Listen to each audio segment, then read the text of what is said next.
Have a plan.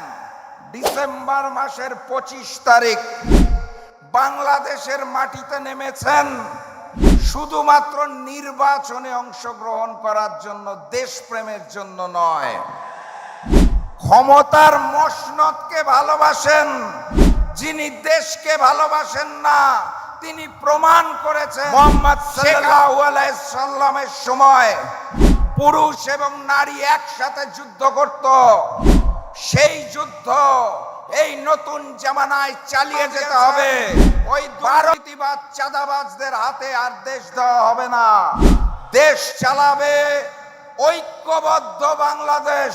নয়া জালেম BNP আপনাদের ঘরে ঘরে এসে এক কার্ডের গল্প বলে, শুনেছেন নাকি?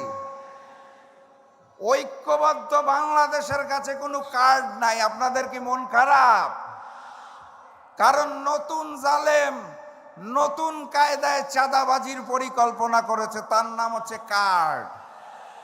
ফ্যাসিস্ট শেখ হাসিনা বলেছিল 10 টাকা কেজিতে চাল দিব, 5 টাকায় ডাল দিব, ঘরে ঘরে চাকরি দিব। মনে আছে আপনাদের?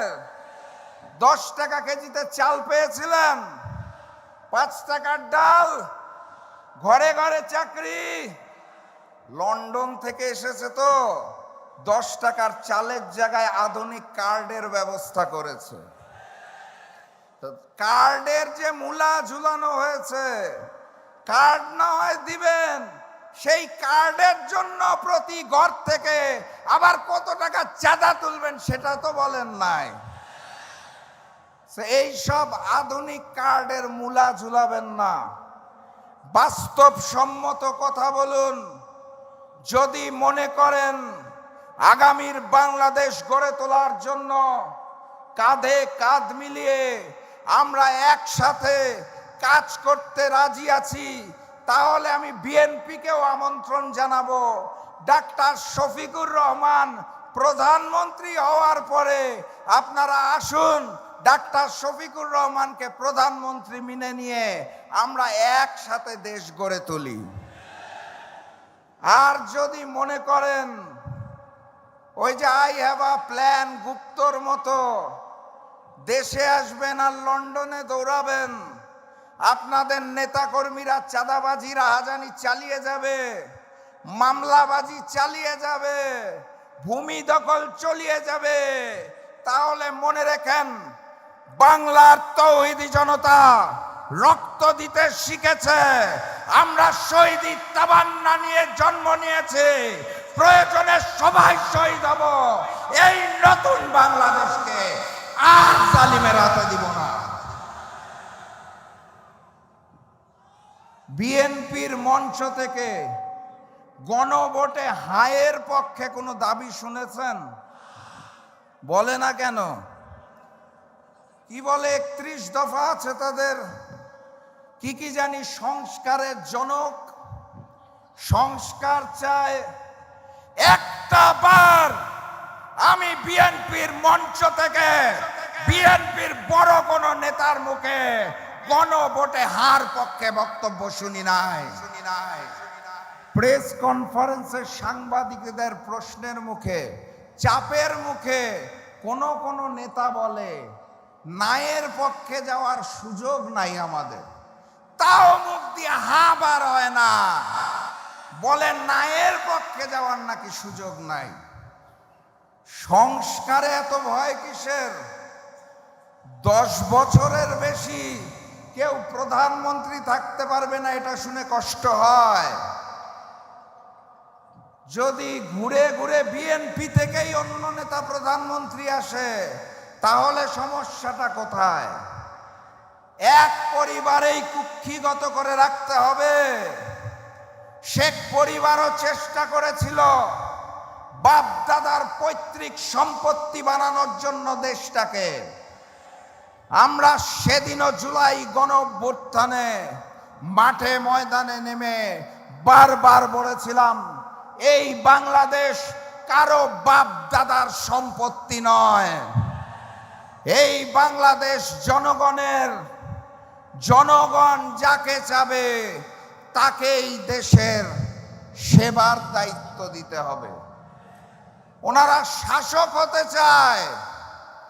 কুষ্টিয়ায় যে 4 জন এমপি পদপ্রার্থী, আমি সেই 4 জনের পক্ষ থেকে ওয়াদা করছি, জামাতের 4 প্রার্থী শাসক হতে চায় না, তারা সেবক হতে চায়। আপনারা সেবক হিসেবে আমাদের 11 দলের মনোনীত প্রার্থী বাংলাদেশ জামাত ইসলামের 4 জনকে দাঁড়িপাল্লা প্রতীকে ভোট দিয়ে 12 তারিখ জয়যুক্ত করবেন। শরীফ ওসমান বিন হাদির রক্তের কসম, জুলাই গণঅভ্যুত্থানের শহীদদের রক্তের কসম, পিলখানায় 54 জন চৌকস অফিসার যে শহীদ হয়েছিল তাদের রক্তের কসম, শাপলায় যারা শহীদ হয়েছিলেন তাদের রক্তের কসম, নরেন্দ্র মোদী বিরোধী আন্দোলনে যারা শহীদ হয়েছিলেন তাদের রক্তের কসম। আমরা কারো রক্তকে বৃথা যেতে দেব না, ইনশাআল্লাহ, ইনশাআল্লাহ। এই নতুন বাংলাদেশে ভারতীয় আধিপত্যবাদ এবং আগ্রাসন চলবে না। মানবিক নেতা ডাক্তার শফিকুর রহমান রংপুরের সমাবেশে স্পষ্ট ভাষায় ঘোষণা দিয়েছেন, আমরা যদি দায়িত্ব পাই সর্বপ্রথম তিস্তা প্রকল্প চালু করা হবে। অতএব সীমান্তের ওপারে বসে দাদাবাবু যারা চিন্তিত হয়ে পড়েছেন তাদেরকে বলে দিতে চাই, ঐক্যবদ্ধ বাংলাদেশ এক আল্লাহ ছাড়া কারো সামনে মাথা নত করবে না। পার্শ্ববর্তী রাষ্ট্র থেকে বন্ধুত্বপূর্ণ সম্পর্ক করুন। যদি প্রভু হতে চান তাহলে হাসিনার মতো মাথা পেতে নেব না। আর নতুন জালেম যারা লন্ডন থেকে আসার সময় দিল্লিতে মুচলেকা দিয়ে দেশে এসেছেন তাদের মতো মাথা পেতে নেব না। বাংলাদেশের তৌহিদি জনতা কারো রক্তচক্ষুকে ভয় পায় না। বাংলাদেশের তৌহিদি জনতা, ঐক্যবদ্ধ বাংলাদেশের নেতৃবৃন্দ মাথা নত করলে শুধুমাত্র আল্লাহর সামনে মাথা নত করে। জমিনটা কার? আপনাদের মালিক কারা?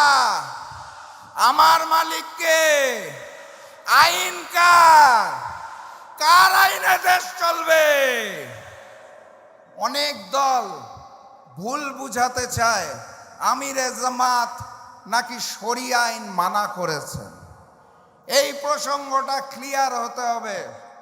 ডাক্তার শফিকুর রহমান স্পষ্ট ভাষায় জানিয়েছেন, সেটা হচ্ছে ভোটের মাধ্যমে যেই গণতন্ত্র আসে, যেই গণতান্ত্রিক সরকার আসে, সেই সরকারের প্রধান হিসেবে, প্রধানমন্ত্রী হিসেবে ওনার দায়িত্ব পর্যায়ক্রমে দেশকে শরিয়া আইনে নিয়ে আসা। একদিনে সম্ভব? উনি পুরা বাংলাদেশকে নতুন করে গড়ে তোলার জন্য মাত্র 5টা বছর সময় চেয়েছে। ওই 71 থেকে 26 পর্যন্ত বহু নেতা দেখেছি, বহু দল দেখেছি, বহু সরকার দেখেছি। এবার ঐক্যবদ্ধ বাংলাদেশকে দেখতে চাই, এবার দাঁড়িপাল্লার বিজয়কে দেখতে চাই, এবার ডাক্তার শফিকুর রহমানকে দেখতে চাই।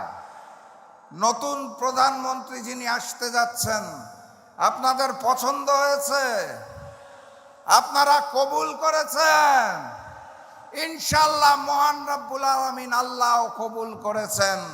অতএব 12 তারিখের পরে আমাদের নতুন প্রধানমন্ত্রীর নাম কি? জোরে বলে। ডাক্তার শফিকুর রহমান। নতুন প্রধানমন্ত্রীর সফেদ চুল আর সফেদ দাড়ি দেখে চিন্তিত হবেন না।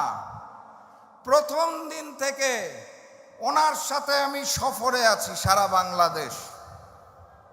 আপনারা জানেন আমার একটি আসনে নির্বাচন করার কথা ছিল। আমাদের ঐক্যের বৃহত্তর স্বার্থে আমি ঘোষণা দিয়েছিলাম একটি আসন নয় 300 আসনে নির্বাচন করব, গণভোটে হার পক্ষে আওয়াজ তুলব, ঐক্যবদ্ধ বাংলাদেশের প্রার্থীদের পক্ষে আওয়াজ তুলব। ডাক্তার শফিকুর রহমান মগবাজার জামাতের অফিসে আমাকে বুকে জড়িয়ে ধরেছিলেন, ধরে বলেছিলেন ভবিষ্যতের জন্য এরকম নেতাই চাই। প্রথম দিন থেকে ওনার সাথে সারা বাংলাদেশ সফরে আছি। সফেদ চুল আর দাড়ি দেখে চিন্তিত হবেন না, উনি যুবকের থেকেও যুবক, তরুণের থেকেও তরুণ। ঠিক। তার বুকে যে স্পন্দন, যে স্পিরিট, উনি যেভাবে এক মাথা থেকে আরেক মাথা দেশের ছুটে বেড়াচ্ছেন, আমাদের মতো যুবকরাও সেটা ঠিক মতো করে উঠতে পারে না। আল্লাহর রহমত এবং আল্লাহ প্রদত্ত শক্তি যে ডাক্তার শফিকুর রহমানের মাঝে আছে, তাকেই আমরা আগামী দিনের প্রধানমন্ত্রী হিসেবে চাই। লন্ডনের মুফতির হাতে দেশ নিরাপদ না। লন্ডনের মুফতি দেশে নেমে ফতোয়া দেয় কার ঈমান আছে আর কার ঈমান নাই। 17 বছর বিদেশে থেকে বাংলাদেশের খবর ঠিক মতো পায় নাই। উনি জামাত শিবিরের অবদান সম্পর্কে জানেন না, উনি এনসিপির অবদান সম্পর্কে জানেন না, উনি আমাদের অবদান সম্পর্কে কিছুই জানেন না। ওনার ধারণা শুধুমাত্র চাঁদাবাজরা বোধহয় রাজপথে নেমে চাঁদা চাইতে চাইতে ভুলে হাসিনার বাড়িতে গিয়েছিল, হাসিনা বোধহয় চাঁদার ভয়ে দিল্লি পালিয়ে গেছে। হাজারো শহীদের রক্তের বিনিময়ে ফ্যাসিস্ট হাসিনার পতন হয়েছে। কারো দানে নয়, কারো দয়ায় নয়, কারো ভিক্ষায় নয়, হাজারো শহীদের রক্তের বিনিময়ে। আমাদের একটা সুযোগ এসেছে নতুন করে বাংলাদেশকে গড়ে তোলার।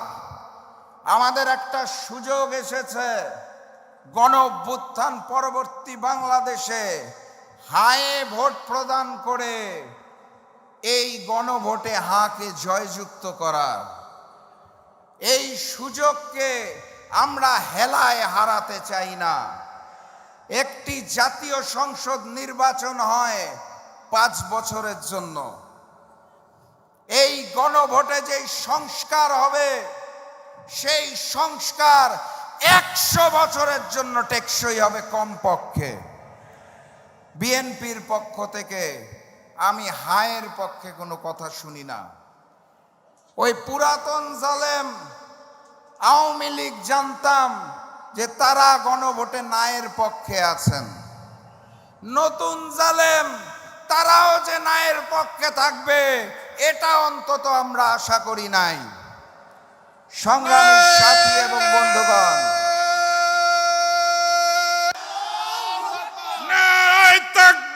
আল্লাহু আকবার। আমির জামাতের আগমন, শুভেচ্ছা স্বাগতম। শুভেচ্ছা স্বাগতম। আমির জামাতের আগমন, শুভেচ্ছা স্বাগতম। নারে তাকবীর। নারে তাকবীর, নারে তাকবীর। আমির জামাতের আগমন কুষ্টিয়াবাসীর পক্ষ থেকে, আমির হামদার পক্ষ থেকে, আব্দুল গফুরের পক্ষ থেকে, আফজাল ভাইয়ের পক্ষ থেকে, বেলাল ভাইয়ের পক্ষ থেকে, কুষ্টিয়াবাসীর পক্ষ থেকে নারে তাকবীর। সংগ্রামী সাথী এবং বন্ধুগণ, আগামী দিনের প্রধানমন্ত্রী ডাক্তার শফিকুর রহমান এসে পৌঁছেছেন, আমরা তার কথা শুনবো। আমি আজকের মতো বিদায় নিচ্ছি, শুধু বলে যাই 12 তারিখ গণভোটে হ্যাঁ এবং দাঁড়িপাল্লায় ভোট দিয়ে আগামী দিনের প্রধানমন্ত্রী ডাক্তার শফিকুর রহমানকে কুষ্টিয়ার 4 আসন আমরা উপহার দিব ইনশাআল্লাহ। আসসালামু আলাইকুম। সম্মানিত উপস্থিতি,